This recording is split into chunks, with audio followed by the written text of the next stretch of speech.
ಸಿದ್ದಾಪುರ ವಸಂತ ನಾಯಕ್ ಕೊಲೆ ಪ್ರಕರಣದ ತನಿಖೆ ಚುರುಕುಗೊಂಡಿದೆ. ಈ ಮಧ್ಯೆ ಇವತ್ತು ಆರೋಪಿಗಳ ನ್ಯಾಯಾಂಗ ಬಂಧನ ಅವಧಿ ಮುಗಿದ ಹಿನ್ನೆಲೆ ಕೋರ್ಟ್ಗೆ ಹಾಜರುಪಡಿಸಲಾಗುತ್ತೆ.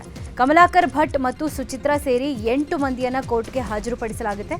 ಇವತ್ತು ಪ್ರಕರಣದ ತನಿಖೆ ನಡೆಯಲಿದ್ದು ಆರೋಪಿಗಳಿಗೆ ಮತ್ತೆ ನ್ಯಾಯಾಂಗ ಬಂಧನವೋ ಇಲ್ಲವೋ ಪೊಲೀಸ್ ಕಸ್ಟಡಿಯೋ ಅನ್ನೋದನ್ನು ಕಾದು ನೋಡಬೇಕಾಗಿದೆ. ಈ ಮಧ್ಯೆ ಕೊಲೆಯಾದ ವಸಂತ ನಾಯಕ್ ಕುಟುಂಬ ಆರೋಪಿಗಳಿಗೆ ಕಠಿಣ ಶಿಕ್ಷೆ ಆಗಬೇಕು ಅಂತ ಆಗ್ರಹಿಸುತ್ತಿದೆ. ಸಿದ್ದಾಪುರ ವಸಂತ ನಾಯಕ್ ಕೊಲೆ ಪ್ರಕರಣ ಸಂಬಂಧ ಪೊಲೀಸರ ತನಿಖೆ ಮುಂದುವರೆದಿದೆ. ಆರೋಪಿ ಕಮಲಾಕರ್ ಭಟ್ ಶಿವಮೊಗ್ಗದ ಮುದುವಾಲ ಗ್ರಾಮದಲ್ಲಿ 10 ಎಕರೆ ಜಮೀನು ಖರೀದಿ ಮಾಡಿದ್ರಂತೆ. ಎಕರೆಗೆ 40 ಲಕ್ಷದಂತೆ 10 ಎಕರೆಯನ್ನ ಕಮಲಾಕರ್ ಭಟ್ ಖರೀದಿ ಮಾಡಿದ್ರು. ಆದರೆ ಮಾರ್ಕೆಟ್ ರೇಟ್ಗಿಂತ 20 ಲಕ್ಷ ಹೆಚ್ಚಿನ ಹಣ ನೀಡಿ ಜಮೀನನ್ನ ಖರೀದಿ ಮಾಡಿದ್ರು ಅಂತ ಹೇಳಲಾಗ್ತಾ ಇದೆ. 5 ವರ್ಷದ ಹಿಂದೆ 4 ಕೋಟಿ ಹಣ ಕೊಟ್ಟು ಗುಡ್ಡಹಳ್ಳಿ ರಾಜಣ್ಣ ಅನ್ನುವರಿಂದ ಕಮಲಾಕರ್ ಭಟ್ ಜಮೀನು ಖರೀದಿ ಮಾಡಿದ್ರಂತೆ. ಗೋಶಾಲೆ, ಮಠ ಮತ್ತು ದೇವಸ್ಥಾನ ಮಾಡೋದಾಗಿ ಜಮೀನು ಖರೀದಿಸಿದ್ರು ಅಂತ ಹೇಳಲಾಗಿದೆ. ಈ ಹಿನ್ನೆಲೆ ಶೃಂಗೇರಿ ಶ್ರೀಗಳು ಗೋಶಾಲೆಗೆ ಭೇಟಿ ಕೊಟ್ಟಿದ್ರು. ಆದರೆ ಕೆಲವೇ ತಿಂಗಳಲ್ಲಿ ಗೋಶಾಲೆ ಬಂದ್ ಆಗಿದೆ. ಈಗ ಗೋಶಾಲೆಯಲ್ಲಿ ಕೇವಲ 5 ರಿಂದ 6 ಗೋವುಗಳಿವೆ. ರೌಡಿ ಶೀಟರ್ ಬಿಕ್ಲು ಶಿವ ಕೊಲೆ ಪ್ರಕರಣದಲ್ಲಿ ಬಿಜೆಪಿ ಶಾಸಕ ಭೈರತಿ ಬಸವರಾಜ್ಗೆ ಮತ್ತೆ ಬಂಧನದ ಭೀತಿ ಎದುರಾಗಿದೆ. ಭೈರತಿ ಬಸವರಾಜ್ ಸಲ್ಲಿಸಿದಂಥ ನಿರೀಕ್ಷಣಾ ಜಾಮೀನು ಅರ್ಜಿಯನ್ನು ಹೈಕೋರ್ಟ್ ವಜಾಗೊಳಿಸಿ ಆದೇಶವನ್ನು ಹೊರಡಿಸಿದೆ. ಈ ಬೆನ್ನಲ್ಲೇ ಕೆಆರ್ಪುರ ಶಾಸಕ ಭೈರತಿ ಬಸವರಾಜ್ ಬಂಧನ ಭೀತಿಯಲ್ಲಿ ನಾಪತ್ತೆಯಾಗಿದ್ದಾರೆ. ಹೈಕೋರ್ಟ್ನಲ್ಲಿ 2 ಬಾರಿ ನಿರೀಕ್ಷಣಾ ಜಾಮೀನು ವಜಾ ಹಿನ್ನೆಲೆಯಲ್ಲಿ ಇವತ್ತು ಸುಪ್ರೀಂ ಕೋರ್ಟ್ನಲ್ಲಿ ಜಾಮೀನು ಅರ್ಜಿ ಕೋರಿ ಅರ್ಜಿ ಸಲ್ಲಿಕೆ ಮಾಡುವಂಥ ಸಾಧ್ಯತೆ ಇದೆ. ರೇಣುಕಾಸ್ವಾಮಿ ಕೊಲೆ ಪ್ರಕರಣದಲ್ಲಿ ಜೈಲು ಸೇರಿರೋ A1 ಪವಿತ್ರಾ ಗೌಡ ಮಧ್ಯಂತರ ಜಾಮೀನು ಕೋರಿ ಕೋರ್ಟ್ಗೆ ಅರ್ಜಿ ಸಲ್ಲಿಸಿದ್ದಾರೆ. 57ನೇ ಸೆಷನ್ಸ್ ಕೋರ್ಟ್ನಲ್ಲಿ ಪವಿತ್ರಾ ಗೌಡ ಪರ ವಕೀಲರು ಅರ್ಜಿ ಸಲ್ಲಿಸಿದ್ದಾರೆ. ಮಗಳ ಬೋರ್ಡ್ ಎಕ್ಸಾಮ್ಸ್ ಇರೋ ಕಾರಣ 20 ದಿನಗಳ ಮಧ್ಯಂತರ ಜಾಮೀನು ಕೊಡಬೇಕು ಅಂತ ಜಾಮೀನು ಅರ್ಜಿಯಲ್ಲಿ ಮನವಿ ಮಾಡಲಾಗಿದೆ.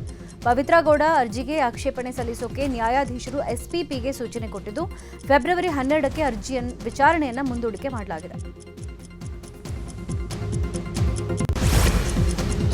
ಬೆಂಗಳೂರಿನ ಹಲವೆಡೆ ವಿದ್ಯುತ್ ವ್ಯತ್ಯಯ ಉಂಟಾಗಲಿದೆ ಅಂತ ಬೆಸ್ಕಾಂ ತಿಳಿಸಿದೆ. ಹೆಬ್ಬಾಳ ವಿಭಾಗದ ಸಹಕಾರ ನಗರ ಸಬ್ಸ್ಟೇಷನ್ನಲ್ಲಿ KPTCL ತುರ್ತು ಕಾಮಗಾರಿ ಹಿನ್ನೆಲೆಯಲ್ಲಿ ಕರೆಂಟ್ ಪೂರೈಕೆಯಲ್ಲಿ ವ್ಯತ್ಯಯ ಉಂಟಾಗಲಿದೆ. ಬೆಳಗ್ಗೆ 11ರಿಂದ ಸಂಜೆ 3 ಗಂಟೆವರೆಗೂ ವಿದ್ಯುತ್ ವ್ಯತ್ಯಯ ಉಂಟಾಗಲಿರುವಂಥದ್ದು. ಬಳ್ಳಾರಿ ಮುಖ್ಯ ರಸ್ತೆ, G block, F block, Talakaveri layout ಸುತ್ತಮುತ್ತಲಿನ ಪ್ರದೇಶದಲ್ಲಿ ವಿದ್ಯುತ್ ವ್ಯತ್ಯಯ ಆಗಲಿದೆ.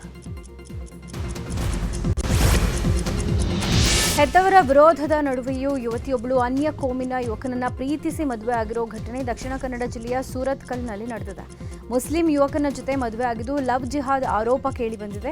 ಕ್ರಿಮಿನಾಲಜಿ ಓದ್ತಾ ಇದ್ದ ಕಾಸರಗೋಡು ಮೂಲದ ಹಿಂದೂ ಯುವತಿ ವೈಶಾಲಿ ಕೇರಳದ ಚಿನ್ನದ ಅಂಗಡಿಯ ನೌಕರ ವಯನಾಡು ಮೂಲದ ಮೊಹಮ್ಮದ್ ಮಿಲ್ದಾಜ್ ಜೊತೆ ಜನವರಿ 31ರಂದು ಹೆತ್ತವರಿಗೆ ತಿಳಿಯದೆ ರಿಜಿಸ್ಟರ್ ಮದುವೆ ಆಗಿದ್ರು. ಇನ್ನು ವೈಶಾಲಿ ವಾಟ್ಸ್ಆಪ್ಗೆ ರಿಜಿಸ್ಟರ್ ಕಚೇರಿಯಿಂದ ಮಾಹಿತಿ ಬಂದಿತ್ತು. ಇದನ್ನು ನೋಡಿದ ಕುಟುಂಬಸ್ಥರು ವೈಶಾಲಿಯನ್ನ ಪ್ರಶ್ನೆ ಮಾಡ್ತಾ ಇದ್ದಂತೆ ಪರಾರಿಯಾಗಿದ್ದಾಳೆ. ಈ ಹಿನ್ನೆಲೆ ಮಗಳನ್ನ ಹುಡುಕಿ ಕೊಡಿ ಅಂತ ಸುರತ್ಕಲ್ ಠಾಣೆಗೆ ಪೋಷಕರು ದೂರು ಕೊಟ್ಟಿದ್ದಾರೆ. ಮ್ಯಾರೇಜ್ ಬ್ರೋಕರ್ಗಳ ಎಡವಟ್ಟಿನಿಂದ ಹುಡುಗನ ಜೀವನ ಹಾಳಾಗಿರೋ ಘಟನೆ ಹಾವೇರಿ ಜಿಲ್ಲೆಯ ರಾಣೆಬೆನ್ನೂರು ತಾಲೂಕಿನ ತುಮ್ಮಿನಕಟ್ಟಿ ಗ್ರಾಮದಲ್ಲಿ ನಡೆದಿದೆ. 6 ದಿನಗಳ ಹಿಂದಷ್ಟೇ ರೇಖಾ ಕೆ ಎಂಬಾಕಿಯ ಜೊತೆಯಲ್ಲಿ ಮದುವೆ ಆಗಿತ್ತು. ಮದುವೆ ಆದ ಬಳಿಕ ರೇಖಾಗೆ ಮೊದಲೇ ಮದುವೆ ಆಗಿತ್ತು. 2 ಮಕ್ಕಳಿರೋದು ಬೆಳಕಿಗೆ ಬಂದಿದೆ. ಇದರಿಂದ ಮದುವೆ ಆದ ಹುಡುಗ ರವಿ ಶಾಕ್ ಆಗಿದ್ದು ಮದುವೆ ಮಾಡಿಸಿದ ಬ್ರೋಕರ್ ದಂಜನ್ ನಾಯಕ್ ಹಾಗೂ ಶಾರದಮ್ಮ ವಿರುದ್ಧ ಹಲಗೇರಿ ಪೊಲೀಸ್ ಠಾಣೆಯಲ್ಲಿ ದೂರನ್ನು ದಾಖಲಿಸಿದ್ದಾರೆ.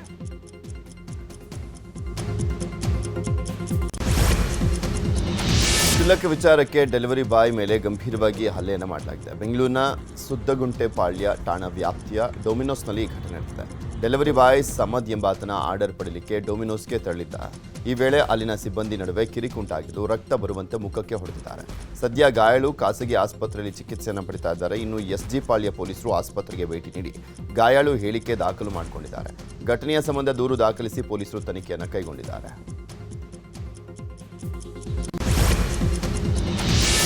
ಸಂಬಂಧಿಕರು ಕೆಲಸ ಮಾಡ್ತಾ ಇದ್ದ ಮನೆಯಲ್ಲೇ ಕಳ್ಳತನ ಮಾಡಿದ ಆರೋಪಿಯನ್ನ ಬಸವನಗುಡಿ ಪೊಲೀಸರು ಬಂಧಿಸಿದ್ದಾರೆ. ಉತ್ತರಹಳ್ಳಿ ನಿವಾಸಿ ಶರತ್ ಬಂಧಿತ ಆರೋಪಿ. ಈತನಿಂದ 36 ಲಕ್ಷ ಮೌಲ್ಯದ 241 ಗ್ರಾಂ ಚಿನ್ನ, 2.8 ಕೆಜಿ ಬೆಳ್ಳಿ ಹಾಗೂ 1.3 ಲಕ್ಷ ನಗದು ಹಣವನ್ನ ಪೊಲೀಸರು ವಶಪಡಿಸಿಕೊಂಡಿದ್ದಾರೆ. ಆರೋಪಿ ಶರತ್ ದೊಡ್ಡಮ್ಮ ತ್ಯಾಗರಾಜನಗರದ ಸಾಫ್ಟ್ವೇರ್ ಇಂಜಿನಿಯರ್ ಮನೆಯಲ್ಲಿ ಮನೆ ಕೆಲಸ ಮಾಡ್ತಾ ಇದ್ರು. 25 ವರ್ಷದಿಂದ ಅದೇ ಮನೆಯಲ್ಲಿ ಕೆಲಸ ಮಾಡ್ತಾ ಇದ್ದಿದ್ರಿಂದ ಶರತ್ ದೊಡ್ಡಮ್ಮಗೆ ಮನೆಯವರು ನಂಬಿಕೆ ಮೇಲೆ ಮನೆಯ ಕೀಯನ್ನು ಕೊಟ್ಟಿದ್ರು. ಆದರೆ ತನ್ನ ದೊಡ್ಡ ಮನೆಗೆ ತಿಳಿದಂತೆ ಕೀ ತೆಗೆದುಕೊಂಡ ಆರೋಪಿ ಶರತ್ ಮನೆಯಲ್ಲಿದ್ದ ಚಿನ್ನಾಭರಣವನ್ನು ದೋಚಿದ್ದಾನೆ.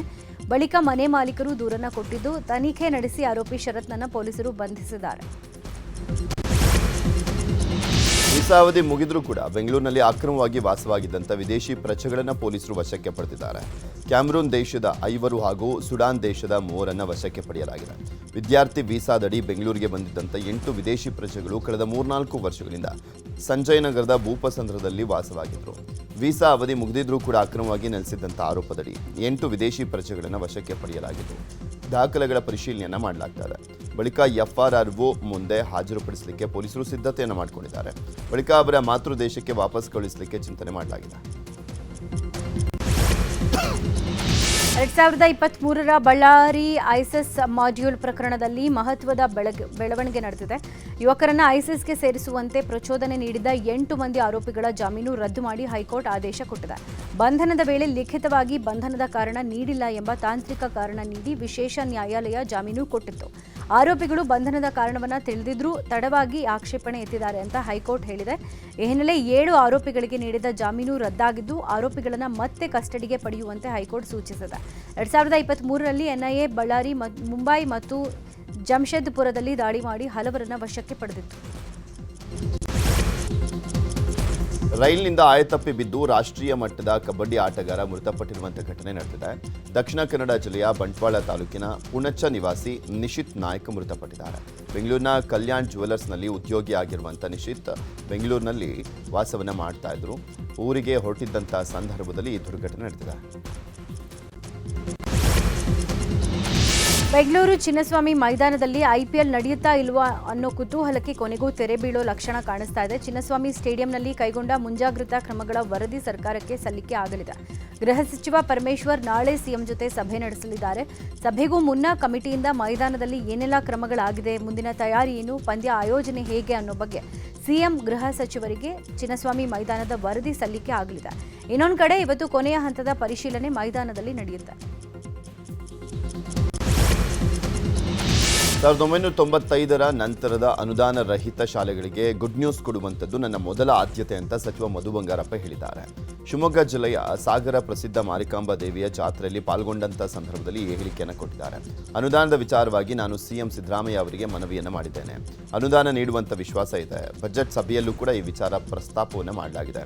ದೇವಿಯ ಆಶೀರ್ವಾದದಿಂದ ಕನ್ನಡ ಶಾಲೆಗಳಿಗೆ ಅನುದಾನ ಸಿಗುತ್ತೆ ಅನ್ನುವಂಥ ವಿಶ್ವಾಸವನ್ನು ವ್ಯಕ್ತಪಡಿಸಿದ್ದಾರೆ. ಇದೇ ವಿಚಾರಕ್ಕೆ ಸಂಬಂಧಪಟ್ಟಂತೆ ನ್ಯೂಸ್ 18 ಕನ್ನಡ ಸುದ್ದಿಯನ್ನು ಪ್ರಸಾರ ಮಾಡಿತ್ತು.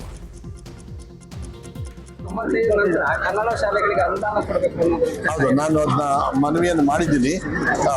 ಮೋಸ್ಟ್ಲಿ ಆಗುತ್ತೆ ಅಂತೇಳಿ ವಿಶ್ವಾಸ ಇದೆ. ಆಗಬೇಕದು, ಯಾಕೆಂದ್ರೆ ಅದು 1995ರಲ್ಲಿ ಫೈನಾನ್ಸ್ ಡಿಪಾರ್ಟ್ಮೆಂಟ್ ಮನೆ ಮುಖ್ಯಮಂತ್ರಿಗಳು ಮಾಡ್ತಾರೆ ಅಂತೇಳಿ ವಿಶ್ವಾಸ ಇದೆ. ಮೊನ್ನೆ ನಂದು ಇಲಾಖೆ ಬ್ರೀಫಿಂಗ್ ಇತ್ತು, ಅದರೊಳಗೆ ಮೇಯ್ನಾಗಿ ಇಟ್ಟಿದ್ದೆ ನಾನು ಇದನ್ನ. ಬೇರೆದೆಲ್ಲ ಕೊಟ್ಟಿದ್ದಾರೆ, ಇದೊಂದು ಕೊಟ್ಟರೆ, ಯಾಕೆಂದ್ರೆ ಹೋದ ಸತಿ ಅನುದಾನಿತ ಶಾಲೆಗಳಿಗೆ ಶಿಕ್ಷಕರ ನೇಮಕಾತಿಗೆ ಅವಕಾಶ ಕೊಟ್ಟರು. ಈ ಸತಿ ಅನುದಾನಿತ ಶಾಲೆಗಳಿಗೇನೆ ಅನುದಾನ ಕೊಡ್ತಕ್ಕಂಥದ್ದು, ಅನುದಾನಕ್ಕೆ ಒಳಪಡಿಸ್ತಕ್ಕಂಥದ್ದು ಮಾಡಿಬಿಟ್ರೆ ಒಳ್ಳೇದಾಗ್ತದೆ. ದೇವಿ ಆಶೀರ್ವಾದದಿಂದ ಆಗುತ್ತೆ ಅಂತ ವಿಶ್ವಾಸ ಇದೆ.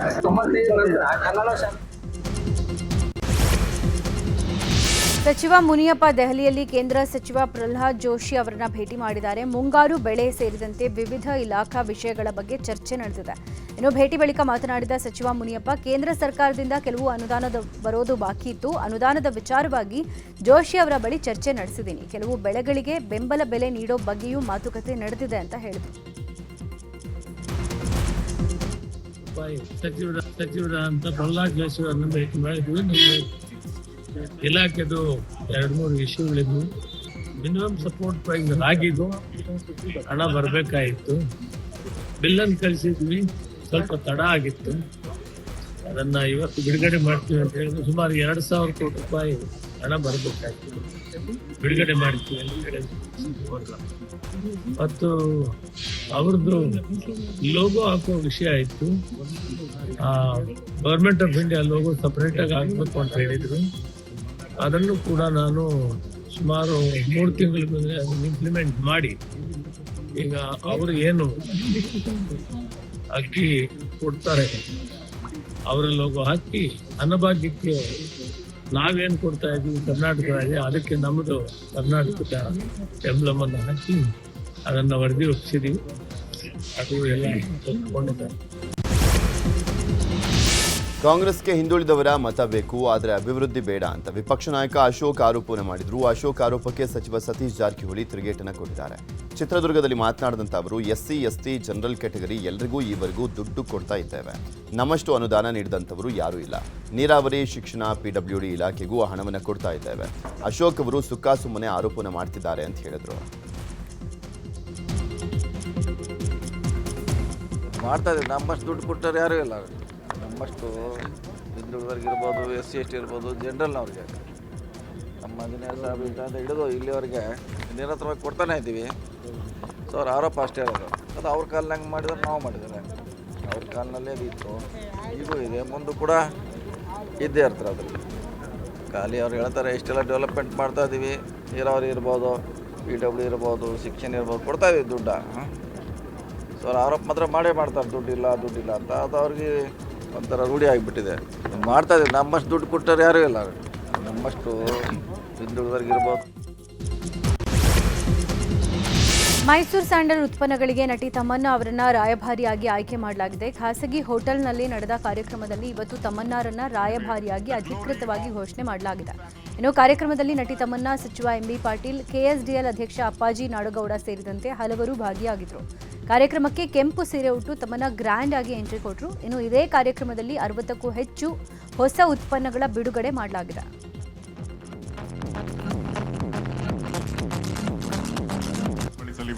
The glory of Mysore Sandal is going to come back with a host of new products.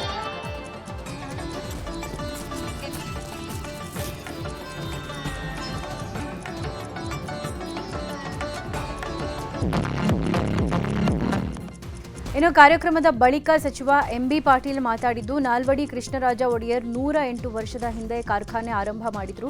ಅನೇಕ ಏಳು ಬೀಳುಗಳನ್ನು ಈ ಕಾರ್ಖಾನೆ ಕಂಡಿದೆ. ಈಗ 450 ಕೋಟಿ ರೂಪಾಯಿ ಆದಾಯ ಕಂಡಿದೆ. 2030ರ ಹೊತ್ತಿಗೆ 5,000 ಕೋಟಿ ವಹಿವಾಟಿನ ಗುರಿ ಹೊಂದಿದ್ದೀವಿ ಅಂತ ಹೇಳಿದರು. ನಾಲ್ವಡಿ ಕೃಷ್ಣರಾಜ ಒಡೆಯರ್ ಅವರು 108 ವರ್ಷ ಹಿಂದೆ ಇದನ್ನು KSDL ಅನ್ನು ಮೈಸೂರು ಸ್ಯಾಂಡಲನ್ನು ಇದು ಮಾಡಿದಂಥದ್ದು. ಇದು 108 ವರ್ಷದ ಇತಿಹಾಸ ಇದೆ. ಅನೇಕ ಏಳು ಬೀಳುಗಳನ್ನು ಇದನ್ನು ಎದುರಿಸಿಕೊಂಡು ತನಿಸು ಬಂದಿದೆ. ನಾನು ಸಚಿವನಾದ ಇದಕ್ಕೆ ಒಂದು ಹೊಸ ರೂಪ ಕೊಡಬೇಕು ಅಂತೇಳಿ ತಿಳ್ಕೊಂಡು ಇವತ್ತು ಏನು 1300 ಕೋಟಿ ರೂಪಾಯಿ ವಹಿವಾಟು ಆಗ್ತಾ ಇತ್ತು, ಈಗ ಸುಮಾರು 1800 ಕೋಟಿಗೆ ಹೋಗಿದ್ದೀವಿ. ಸುಮಾರು 182 ಕೋಟಿ ಪ್ರಾಫಿಟ್ ಏನು ಮಾಡ್ತಿದ್ವಿ, 450 ಕೋಟಿ ಪ್ರಾಫಿಟ್ಸ್ ಮಾಡಿದ್ದೀವಿ. ಈ ದೊಡ್ಡ ದೊಡ್ಡ ಕಂಪನೀಸ್ ಏನಿದ್ದಾವೆ ಅವರು ಇದರಲ್ಲಿ ಇವತ್ತು ದಿವಸ ನಾವು ನಂಬರ್ 1 ಸ್ಥಾನವನ್ನು ಗಳಿಸಿದ್ದೀವಿ. ಇವತ್ತು ತಮ್ಮಣ್ಣ ಬಾಟಿ ಅವ್ರನ್ನ ಇವತ್ತೊಂದು ದಿವಸ ನಾವು ಏನು ರಾಯಭಾರಿಯಾಗಿ ಮಾಡಿದ್ದೀವಿ, ಬ್ರ್ಯಾಂಡ್ ಅಂಬಾಸಿಡರ್ ಮಾಡಿದ್ದೀವಿ. ಇದನ್ನು ಭಾಳ ಯೋಚನೆ ಮಾಡಿ ಒಂದು ಕಮಿಟಿ ಇತ್ತು. ಆ ಕಮಿಟಿಯಲ್ಲಿ ಇವತ್ತೊಂದು ದಿವಸ ರಜನಿಕಾಂತ್ ಅವರು ಅದರ ಒಂದು ಅಧ್ಯಕ್ಷತೆ ವಹಿಸಿ ಒಂದು 7-8 ಹೆಸರುಗಳನ್ನ ಇವತ್ತೊಂದು ದಿವಸ ಇದು ಮಾಡಿದರು. ಹೀಗೆಲ್ಲವನ್ನ ಅಳೆದು ತೂಗಿ ನೋಡಿ ಇವತ್ತು 28.3 ಕೋಟಿ ಫಾಲೋವರ್ಸ್ ಇದ್ದಂಥದ್ದು. ಇದು ಕೇವಲ ಮೈಸೂರು ಸ್ಯಾಂಡಲ್ ಕರ್ನಾಟಕದಾಗ ಅಷ್ಟೇ ಅಲ್ಲ, ಇಡೀ ಭಾರತ ದೇಶದಲ್ಲೂ ತುಂಬ ಮಾರಾಟ ಆಗ್ತಾ ಇದೆ. ಇಡೀ ಪ್ರಪಂಚದ ಆಚೆ ಹೊತ್ತು ನಾವು ಇಂಟರ್ನ್ಯಾಷನಲ್ ಮಟ್ಟಕ್ಕೆ ಹೋಗಬೇಕು ಅಂತ ತಮ್ಗೆ ಗೊತ್ತಿದೆ. ಕಲಾಲೋಕನ್ನು ಮಾಡಿದ್ದೀವಿ, ನಾವು ಈಗ ಇಂಟರ್ನ್ಯಾಷನಲ್ ಬ್ರ್ಯಾಂಡಿಂಗ್ ಮಾಡಿದ್ದೀವಿ, ಹೊಸ ಇದನ್ನು ಕೊಟ್ಟಿದ್ದೀವಿ. ನಾಲ್ವಡಿ ಕೃಷ್ಣರಾಜ ಒಡೆಯರ್ ಅವರು 108 ವರ್ಷ ಹಿಂದೆ ಇದನ್ನು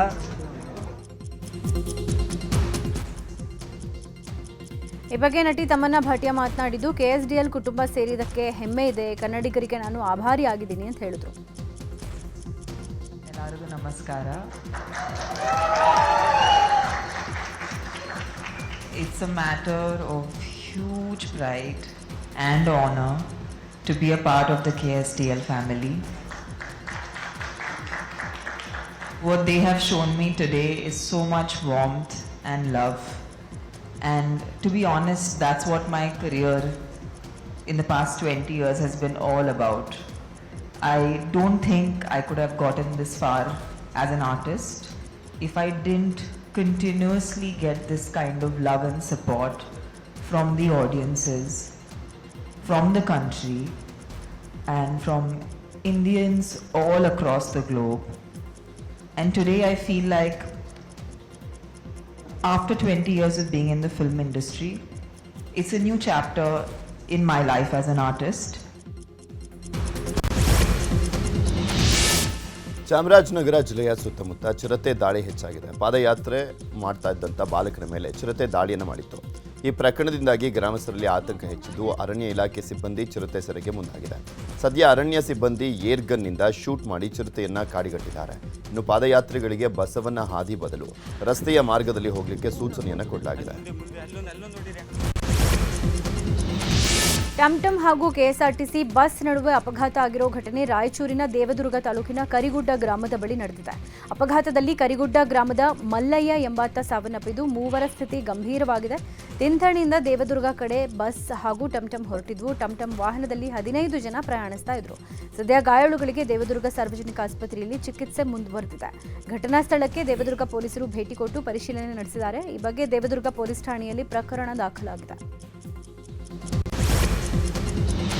ಮೈಸೂರಿನ ಚಾಮುಂಡಿ ಬೆಟ್ಟದಲ್ಲಿ ಪ್ರಸಾದ ಯೋಜನೆಗೆ ಕೋರ್ಟ್ ತಡೆಯಾಜ್ಞೆಯನ್ನು ಕೊಟ್ಟಿದೆ. ಪರಿಸರ ಕಾಳಜಿಯಿಂದ ಬೆಟ್ಟದಲ್ಲಿ ಕಾಮಗಾರಿಗಳನ್ನು ವಿರೋಧಿಸಿದ್ದಂಥ ರಾಜವಂಶಸ್ಥರು, ಪರಿಸರವಾದಿಗಳು, ಸಂಘಟನೆಗಳು ಕೈಗೊಂಡಿದ್ದಂಥ ಹೋರಾಟಕ್ಕೆ ಜಯ ಸಿಕ್ಕಂತಾಗಿದೆ. ಇನ್ನು ಚಾಮುಂಡೇಶ್ವರಿ ದೇವಸ್ಥಾನದ ಆವರಣದಲ್ಲಿ ಮಲ್ಟಿಪರ್ಪಸ್ ಏರಿಯಾ ಅಭಿವೃದ್ಧಿ ಕಾಮಗಾರಿ ಆರಂಭ ಮಾಡಲಾಗಿದೆ. ಕಾಮಗಾರಿ ಶುರುವಾಗ್ತಾ ಇದ್ದಂತೆ ನಾನಾ ಪರಿಸರ ಸಂಘಟನೆಗಳು, ಪರಿಸರ ಪ್ರೇಮಿಗಳು, ಕಾರ್ಯಕರ್ತರು ನಿರಂತರ ಪ್ರತಿಭಟನೆ ನಡೆಸಿ ಕೋರ್ಟ್ ಮೆಟ್ಟಿಲೇರಿದರು. ಕೋರ್ಟ್ ಸೂಚನೆಯಂತೆ ಅಧಿಕಾರಿಗಳು ತಾತ್ಕಾಲಿಕವಾಗಿ ಕಾಮಗಾರಿಯನ್ನು ಸ್ಥಗಿತಗೊಳಿಸಿದ್ದಾರೆ.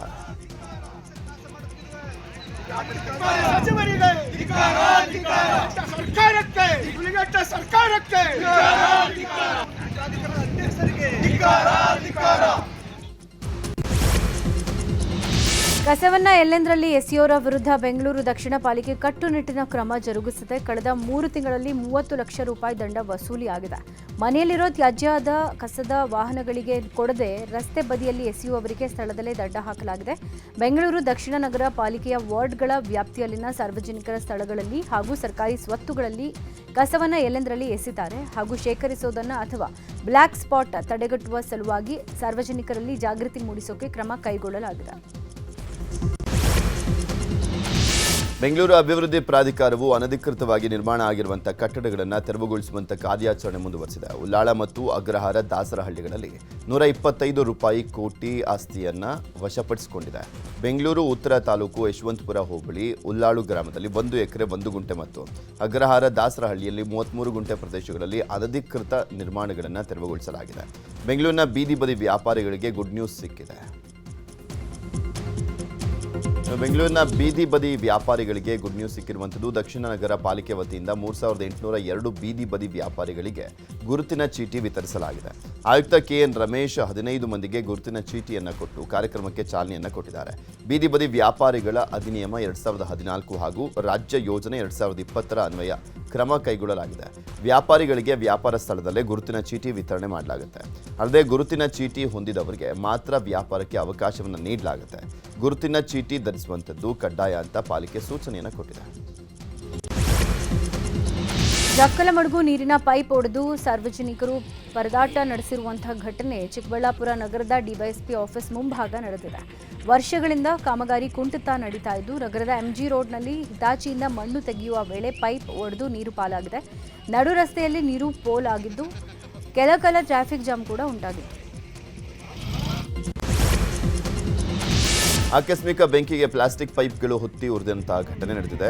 ಗದಗದ ಶಿವಬಸವನಗರದಲ್ಲಿ ಈ ಘಟನೆ ನಡೆದಿರುವಂಥದ್ದು. ಕೇಬಲ್ ಲೈನ್ಗೆ ಬಳಸುವಂಥ ಲಕ್ಷಾಂತರ ರೂಪಾಯಿ ಮೌಲ್ಯದ ಪೈಪ್ಗಳು ಸುಟ್ಟು ಕರಕಲಾಗಿದೆ.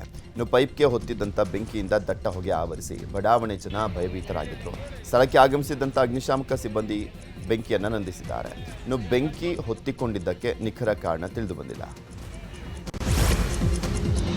ಇತ್ತೀಚೆಗಷ್ಟೇ ಕೊಪ್ಪಳದಲ್ಲಿ ಸಾರಾಯಿ ಅನ್ಕೊಂಡು ಸ್ಪಿರಿಟ್ ಕುಡಿದು ಇಬ್ಬರು ಮೃತಪಟ್ಟಿದ್ರು. ಈ ಹಿನ್ನೆಲೆ ಶಾಸಕ ಜನಾರ್ದನ್ ರೆಡ್ಡಿ ಕೊಪ್ಪಳ ತಾಲೂಕಿನ ಕೂಕನಪಳ್ಳಿಗೆ ಭೇಟಿ ಕೊಟ್ಟಿದ್ದಾರೆ.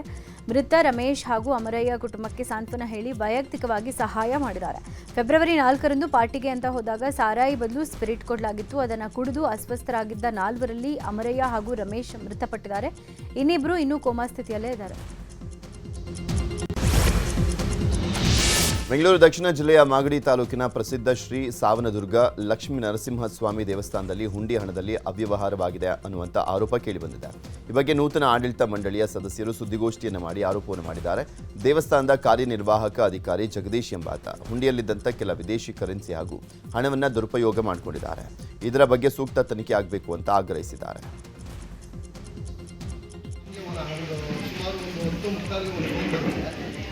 ದುಡ್ಡು ಎತ್ಕೊಂಡು ನನಗೆ ಫೋನ್ ಮಾಡ್ತಾರೆ. 500 ರೂಪಾಯಿ ಬಣ್ಣಗಳು ಹಾಕಿ ಆ ಸೇವಾ ಫೋನ್ ಅಂದ್ಬಿಟ್ಟು ಎಲ್ಲರೂ ಫೋನ್ ಮಾಡ್ತಾರೆ. ಬಂದೆ ನಾನು ಇಮಿಡಿಯೇಟ್ ಆಗಿ ಒಂದು 15 ನಿಮಿಷಕ್ಕೆ ಬಂದು ಅಲ್ಲಿ ಕ್ಯಾಮ್ರಾ ಇಟ್ಟಿರ್ತಾರೆ, ವೆಂಕಟೇಶ್ ಅವರು ಇದು ಮಾಡ್ತಿರ್ತಾರೆ, ವೀಡಿಯೋಗ್ರಾಫರ್ ಒಂದು ಅರ್ಧ ಗಂಟೆ ಹಿಂದೆಗಡೆ ಕ್ಯಾಮ್ರಾ ಹೊಡಿಯೋಣ ತೋರಿಸೋಣ ಅಂತ ಕೇಳ್ತೀನಿ. ಆದರೆ ಹಂಗೆಲ್ಲ ಮಾಡೋಕ್ಕಾಗಲ್ಲ, 2 ದಿನ ಬೇಕು 3 ದಿನ ಬೇಕು, ಈ ಥರ ತೆಗಿಬೇಕು ಅಂದರೆ ಅಂತ ಹೇಳ್ತಾರೆ. ನಮ್ಮ ಸ್ನೇಹಿತರು ಬೇಕಾದ್ರೆ ಕರ್ತೀನಿ ತೆಗಿಸ್ತೀನಿ ಹೀಗೆ ಅಂತ ಹೇಳ್ತೀನಿ. ಸರ್ ಆ ಥರ ಏನು ನಡೆದಿಲ್ಲ ಅಂತ ಅಂದ್ಬಿಟ್ಟು ಅವರು ಸಂಜೆ ಕೊಡ್ತಾರೆ ಇಲಾಖೆ ಉತ್ತರ. ಆಮೇಲೆ ಜಗದೀಶ್ ಗೌಡರು ಬಂದು ತೋರಿಸ್ತೀನಿ ಅಂದ್ಬಿಟ್ಟು ಸಂಜೆ 5 ಗಂಟೆವರೆಗೂ ಕಾಲಾವರಣ ಮಾಡ್ತಾರೆ. 9:45ಗೆ ವಿಡಿಯೋ ಸ್ಟಾರ್ಟ್ ಆಗಿದೆ ಸರ್. ಉಂಡಿ ಎಣಿಕೆ ಕ್ರಮ ನಡೆದಿರೋದು 9:45 ಬೆಳಿಗ್ಗೆ. ಮುಗಿದಾಗ ನಾವು ಇಲ್ಲೇ ಇದ್ದು 3:30 ಕ್ಲೋಸ್ ಆಗುತ್ತೆ. 5:45 ಅವರು ವಿಡಿಯೋ ಚಿತ್ರೀಕರಣ ಇರಬೇಕು. ನಾನೊಂದು RTIಯಲ್ಲಿ ಮಾಹಿತಿ ತೊಗೊಂಡಿದ್ದೀನಿ, ಅದನ್ನೆಲ್ಲ ಕಟ್ಟಿ ಎಸ್ಎಸ್ಎಲ್ಸಿ ಮಕ್ಕಳ ಓದಿಗಾಗಿ ಹೆತ್ತವರಿಂದ ಮೊಬೈಲ್ ಟಿವಿಗಳ ತ್ಯಾಗ ಮಾಡಿರೋ ಘಟನೆ ಹಾವೇರಿ ಜಿಲ್ಲೆಯಲ್ಲಿ ನಡೆದಿದೆ. ನಿತ್ಯವೂ ಸಂಜೆ 7ರಿಂದ 9ರವರೆಗೆ ಮೊಬೈಲ್ ಟಿವಿ ಎಲ್ಲವೂ ಬಂದ್ ಮಾಡಲಾಗಿದೆ. ಈ ಬಾರಿ ಜಿಲ್ಲೆಯಲ್ಲಿ ಉತ್ತಮ ಫಲಿತಾಂಶದ ದೃಷ್ಟಿಯಿಂದ ಜನ ಈ ನಿರ್ಧಾರ ಕೈಗೊಂಡಿದ್ದಾರೆ. ಶಿಕ್ಷಣ ಇಲಾಖೆ ಹಳ್ಳಿಗಳಲ್ಲಿ ಡಂಗೂರ ಸಾರೋ ಮೂಲಕ ಜಾಗೃತಿ ಮೂಡಿಸಲಾಗ್ತಾ ಇದೆ. ಶಿಕ್ಷಣ ಇಲಾಖೆ ಸುತ್ತೋಲೆಗೆ ಜನ ಕೂಡ ಉತ್ತಮ ಪ್ರತಿಕ್ರಿಯೆ ಕೊಟ್ಟಿದ್ದಾರೆ. ಇನ್ನು ಈ ಬಗ್ಗೆ ನ್ಯೂಸ್ 18 ಕನ್ನಡ ಹಾವೇರಿ ಜಿಲ್ಲೆ ಕಬ್ಬೂರು ಗ್ರಾಮದಲ್ಲಿ ರಿಯಾಲಿಟಿ ಚೆಕ್ ಮಾಡಿದ್ದು ಎಸ್ಎಸ್ಎಲ್ಸಿ ವಿದ್ಯಾರ್ಥಿಗಳ ಮನೆಯಲ್ಲಿ ಟಿವಿಗೆ ಬಟ್ಟೆಗಳನ್ನು ಹಾಕಿ ಕ್ಲೋಸ್ ಮಾಡಲಾಗಿದೆ. ಹುಡುಗರಿಗೆ ಓದಲಿಕ್ಕೆ ಅವಕಾಶ ಮಾಡಿಕೊಡಬೇಕ್ರಿ. ವಿಶೇಷವಾಗಿ ಎಸ್ಎಸ್ಎಲ್ಸಿ ಮಕ್ಕಳಿಗೆ ಉತ್ತಮ ಗುಣಮಟ್ಟದ ಫಲಿತಾಂಶಕ್ಕಾಗಿ ಸಾಯಂಕಾಲ 7ರಿಂದ 9ರವರೆಗೆ ಮೊಬೈಲ್ ಟಿವಿ ಸ್ವಿಚ್ ಆಫ್ ಮಾಡುವಂತೆ ಮಕ್ಕಳ ವಿದ್ಯಾಭ್ಯಾಸಕ್ಕಾಗಿ ಮನೆಯಲ್ಲಿರುವ ಎಲ್ಲ ಸದಸ್ಯರು ಮೊಬೈಲ್ ನಾವು SSLC ಫಲಿತಾಂಶವನ್ನು ಉತ್ತಮಪಡಿಸಲಿಕ್ಕೆ ವಿಶೇಷವಾಗಿ ಈಗಾಗಲೇ ಪಾಲಕರ ಸಭೆಗಳಲ್ಲಿ ತಿಳಿಸಿದಂತೆ ಮಕ್ಕಳ ಸಂಜೆ ಓದಿನಲ್ಲಿ ಈ ಟಿವಿ ಹಾಗೂ ಮೊಬೈಲ್ಗಳು ಹೆಚ್ಚು ಮಕ್ಕಳ ಜಾಗೃತಿಯನ್ನು ಕಳೆದುಕೊಳ್ಳುತ್ತಿರುವ ಪ್ರಯುಕ್ತ ಅವರಲ್ಲಿ ಓದಿನ ಬಗ್ಗೆ ಆಸಕ್ತಿ ಹಾಗೂ ಏಕಾಗ್ರತೆಯನ್ನು ಬೆಳೆಸಬೇಕೆಂಬ ಉದ್ದೇಶದಿಂದ ಸವಣೂರು ತಾಲೂಕಿನಲ್ಲಿ 21 ಗ್ರಾಮ ಪಂಚಾಯಿತಿಗಳಿಗೆ ತಾಲೂಕು ಪಂಚಾಯಿತಿಯ ಕಾರ್ಯನಿರ್ವಾಹಕ ಅಧಿಕಾರಿಗಳ ಮೂಲಕ ಪ್ರತಿ ಗ್ರಾಮಗಳಲ್ಲಿ ಸಾಯಂಕಾಲ ಸಂಜೆ 7 ಗಂಟೆಯಿಂದ 9 ಗಂಟೆಯವರೆಗೆ ಮೊಬೈಲ್ ಹಾಗೂ ಟಿವಿಯನ್ನು ಬಂದ್ ಮಾಡಿ ಸ್ವಿಚ್ ಆಫ್ ಮಾಡಿ ಮಕ್ಕಳ ಓದಿಗೆ ಸಹಕಾರ ನೀಡಬೇಕು ಎಂಬ ಉದ್ದೇಶದಿಂದ ಪ್ರತಿ ಗ್ರಾಮಗಳಲ್ಲಿ ಡಂಗರ ಸಾರಿಸುವುದರ ಮೂಲಕ ಈ ಒಂದು ವಿನೂತನ ಪ್ರಯೋಗವನ್ನು ಚಿಂತಾಮಣಿ ತಾಲೂಕಿನ ಕೋಡಿದವಾಡಿ ಗ್ರಾಮದ ಸರ್ಕಾರಿ ಹಿರಿಯ ಪ್ರಾಥಮಿಕ ಶಾಲೆಯ ಆವರಣದಲ್ಲಿದ್ದಂಥ ಓದುವ ಕುಟೀರ ಬೀಳುವಂತಹ ಹಂತದಲ್ಲಿತ್ತು. ಇದನ್ನು ಶಬರಿ ಜನ ಸೇವಾ ಟ್ರಸ್ಟ್ ವತಿಯಿಂದ 1 ಲಕ್ಷಕ್ಕೂ ಅಧಿಕ ವೆಚ್ಚದಲ್ಲಿ ಸರಿಪಡಿಸಲಾಗಿದೆ. ಈ ಹಿನ್ನೆಲೆಯಲ್ಲಿ ಕುಟೀರ ಉದ್ಘಾಟನೆ ಹಾಗೂ ಲೇಖನ ಸಾಮಗ್ರಿಗಳ ವಿತರಣೆ ಮಾಡಲಾಗಿದೆ. ಕಾರ್ಯಕ್ರಮದಲ್ಲಿ ಟ್ರಸ್ಟ್ ಅಧ್ಯಕ್ಷ ಶಬರೀಶ, ತಾಲೂಕು ಪಂಚಾಯತ್ ಇಒ ಆನಂದ್ ಸೇರಿದಂತೆ ಮತ್ತಿತರರು ಭಾಗಿಯಾಗಿದ್ದರು. ಇನ್ನು ಪರಿಸರ ನೈರ್ಮಲ್ಯ, ಧೂಳಿನಿಂದ ಮಾನವನ ಆರೋಗ್ಯದ ಮೇಲೆ ಆಗ್ತಾ ಇರುವಂಥ ದುಷ್ಪರಿಣಾಮಗಳ ಕುರಿತು ರಾಮನಗರದ ಗೌಸಿಯಾ ಕಾಲೇಜಿನಲ್ಲಿ 3 ದಿನಗಳ ಕಾರ್ಯಾಗಾರ ಹಮ್ಮಿಕೊಳ್ಳಲಾಗಿದೆ. ಕಾರ್ಯಕ್ರಮದಲ್ಲಿ ಅಮೆರಿಕ ದೇಶದ ಪ್ರಮುಖ ತಜ್ಞರು ಭಾಗವಹಿಸಿ ವಿದ್ಯಾರ್ಥಿಗಳಿಗೆ ಅರಿವನ್ನು ಮೂಡಿಸಿದರು. ಚಿತ್ರದುರ್ಗದ ಸರ್ಕಾರಿ ವಿಜ್ಞಾನ ಕಾಲೇಜು ಆವರಣದಲ್ಲಿದ್ದ ಮರಗಳನ್ನು ಕಡಿದು ಮಹಿಳಾ ಪ್ರಥಮ ದರ್ಜೆ ಕಾಲೇಜು ನಿರ್ಮಾಣ ವಿರೋಧಿಸಿ ಪ್ರತಿಭಟನೆ ನಡೆಯಲಿದೆ. ಎಬಿವಿಪಿ ನೇತೃತ್ವದಲ್ಲಿ ವಿದ್ಯಾರ್ಥಿಗಳು ಸೇರಿ ವಿಜ್ಞಾನ ಕಾಲೇಜಿನಿಂದ ಜಿಲ್ಲಾಧಿಕಾರಿಗಳ ಕಚೇರಿಯವರೆಗೂ ಪ್ರತಿಭಟನಾ ಮೆರವಣಿಗೆ ಮಾಡಲಿದ್ದಾರೆ. ಕಾಲೇಜು ಮೈದಾನದಲ್ಲಿ ದಶಕಗಳಿಂದಲೂ ಬೆಳೆದಿರುವ ಮರಗಳು, ವಿದ್ಯಾರ್ಥಿಗಳು ಓದೋಕೆ ನೆರಳು, ಉತ್ತಮ ವಾತಾವರಣ ಇದೆ. ಇದನ್ನು ಹಾಳು ಮಾಡಿ ಹೊಸ ಕಾಲೇಜು ಕಟ್ಟಬಾರದು ಅಂತ ಆಗ್ರಹಿಸಿ ಪ್ರತಿಭಟನೆಯನ್ನು ನಡೆಸಲಿದ್ದಾರೆ. ಜಲ್ಲಿ ಕ್ರಷರ್ನಲ್ಲಿ ಯಾವುದೇ ನೋಟಿಸ್ ನೀಡದೆ ಗಣಿ ಮತ್ತು ಭೂವಿಜ್ಞಾನ ಇಲಾಖೆ ಸರ್ವೆ ನಡೆಸ್ತಾ ಇದೆ ಅಂತ ಜೈಯನ್ ಸ್ಟೋನ್ ಮಾಲೀಕರು ಆರೋಪ ಮಾಡಿದ್ದಾರೆ. ಕೋಲಾರ ಜಿಲ್ಲೆಯ ಕುಡಿಪಲ್ಲಿ ಹಾಗೂ ಕೊಂಡಾಮರಿ ಗ್ರಾಮದಲ್ಲಿನ ಕ್ರಷರ್ ಹಾಗೂ ಪಕ್ಕದ ಜಮೀನು ಮಾಲೀಕರ ಮಧ್ಯೆ ಜಮೀನು ವಿವಾದವಾಗಿದೆ. ಈ ಹಿನ್ನೆಲೆಯಲ್ಲಿ ಗಣಿ ಮತ್ತು ಭೂವಿಜ್ಞಾನ ಇಲಾಖೆ ಅಧಿಕಾರಿಗಳು ಏಕಾಏಕಿ ಸರ್ವೆ ಆರಂಭಿಸಿ ಪಕ್ಕದ ಜಮೀನಿನ ಮಾಲೀಕರ ಮಾತಿಗೆ ಮನ್ನಣೆಯನ್ನು ಕೊಟ್ಟು ಏಕಪಕ್ಷೀಯವಾಗಿ ಸರ್ವೆ ಕಾರ್ಯವನ್ನು ಮಾಡಲಾಗ್ತಾ ಇದೆ. ಬೇರೆ ರಾಜ್ಯದವರಾಗಿರುವಂಥ ಕಾರಣ ವಿನಾಕಾರಣ ತೊಂದರೆ ಆರಂಭವಾಗಿದೆ. ಕಾನೂನಾತ್ಮಕವಾಗಿ ಕ್ರಷರ್ ನಡೆಸ್ತಾ ಇದ್ರೂ ಕೂಡ ಆರ್ಥಿಕ ನಷ್ಟ ಉಂಟು ಮಾಡಲಿಕ್ಕೆ ಕ್ರಷರ್ ಕಾರ್ಯನಿರ್ವಹಣೆ ಮಾಡದಂತೆ ಮಾಡ್ತಿದ್ದಾರೆ. ಇದಕ್ಕೆ ಜಿಲ್ಲಾಡಳಿತ ಮನ್ನಣೆ ನೀಡಬಾರದು ಅಂತ ಕ್ರಷರ್ ಮಾಲೀಕ ಜಯರಾಮ್ ನಾಯ್ಡು ಆಗ್ರಹಿಸಿದ್ದಾರೆ. ಐತಿಹಾಸಿಕ ಸಾಗರದ ಮಾರಿಕಾಂಬಾ ಜಾತ್ರೆಗೆ ಇವತ್ತು ತೆರೆ ಬೀಳಲಿದೆ. 9 ದಿನಗಳ ಮಾರಿ ಜಾತ್ರೆಗೆ ತೆರೆ ಬೀಳಲಿದ್ದು, ಈ ಬಗ್ಗೆ ದೇವಸ್ಥಾನದ ಸಮಿತಿಯ ಅಧ್ಯಕ್ಷ ನಾಗೇಂದ್ರ ಮಾಹಿತಿ ಕೊಟ್ಟಿದ್ದಾರೆ. ಮಾರಿಕಾಂಬಾ ದೇವಿಯನ್ನ ವನಕ್ಕೆ ಬಿಡುವ ಕಾರ್ಯಕ್ರಮದ ಮೂಲಕ ಜಾತ್ರೆ ಸಂಪನ್ನಗೊಳ್ಳಲಿದೆ. ಈ ಹಿನ್ನೆಲೆ ಸಾಗರದ ಪ್ರಮುಖ ರಸ್ತೆಗಳಲ್ಲಿ ಭವ್ಯ ಮೆರವಣಿಗೆ ನಡೆಯುತ್ತೆ. ಬೆಳಗ್ಗೆಯಿಂದ ಮಧ್ಯಾಹ್ನ 3ರವರೆಗೂ ವಿಶೇಷ ಪೂಜೆಗಳು ಮತ್ತು ವಿಐಪಿ ದರ್ಶನಕ್ಕೆ ಅವಕಾಶ. ನಂತರ ಪೂಜಾ ಮತ್ತು ರಥೋತ್ಸವ ಸಮಿತಿಯ ಸದಸ್ಯರಿಗೆ ಮಾತ್ರ ಅವಕಾಶ ಇರುತ್ತೆ. ಇದಕ್ಕೆ ಇನ್ನು ಭದ್ರತೆ ಬಗ್ಗೆ ಎಎಸ್ಪಿ